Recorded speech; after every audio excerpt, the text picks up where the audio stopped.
Some people are handling this pandemic with a cool and calm attitude. Then there's KCTV5's Neal Jones. Here's this week's Top 5.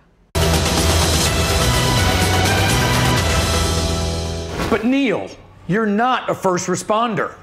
Look, I feel incredibly fortunate that our family and friends have remained safe from the virus. But if you think that means I'm happy about things, well, guess again. So here are my top 5 frustrations. Number 5, I need somewhere to go. Restaurants, they're either closed or carry out only. Bars, they're off limits to me. Although that has nothing to do with the pandemic. I miss going to Royals games and sporting KC matches. I even miss betting on my daughter's high school games. I'll know this pandemic is truly over when I can go inside Arthur Bryant's and get some barbecue. Number 4, the class of 2020. Boy, you talk about getting jacked over, this senior class is going to miss out on prom, yearbook signings, and in some cases, graduation. Although KCK schools will hold graduation at a local drive-in theater, which attracted national attention, but apparently did not impress their counterparts in prissy Johnson County. What a surprise. Number 3, what exactly is an essential worker? Well, according to Wikipedia, it's a person who provides an essential service. That's me. And the true heroes realize just how important we sportscasters are. Neal, really? A sportscaster? How are you essential? Yeah, what? Yeah, how the heck? Hey, even though I'm not allowed in the building and I can't drive a company car anymore, I'm important. And KCTV5 even gave me this really neat badge and these 2 letters saying I'm essential. And CBS News reports that Senator Mitt Romney wants hazard pay for essential workers. Of course, there's a big difference between being essential and being a first responder.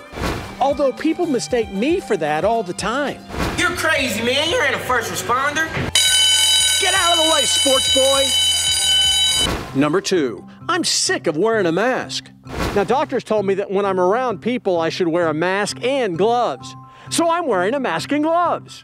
I had no idea that it would be viewed as a political statement. Companies want to protect their employees, so some are asking customers to wear masks inside their stores, which has reportedly led to a backlash against some companies like Costco.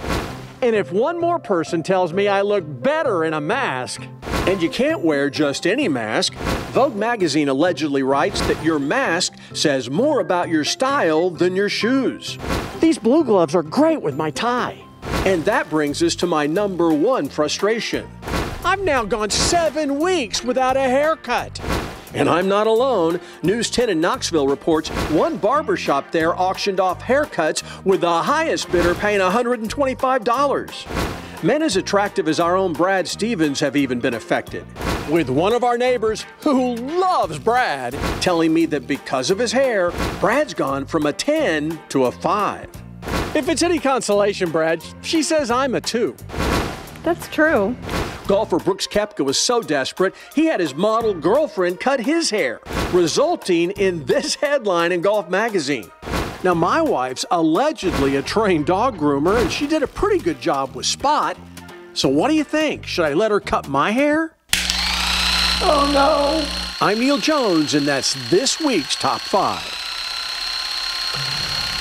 Oh, Gary, you and I can both really take that story to heart. So I've been able to cheat a little bit. Not cheat, I mean, I've been cutting my own hair with clippers and scissors. I can do okay in the front and the sides. But in the back, I just leave that alone. So it's business in front, Gary. Party in the back. There you go. Yeah, bringing back that 80s look. You look like an NHL player. Whether I want to or not. Talk about our... Yeah, there you go. Well, you know, it'll keep the back of your neck warm on cool nights like tonight, and it's all of that. Let's get a look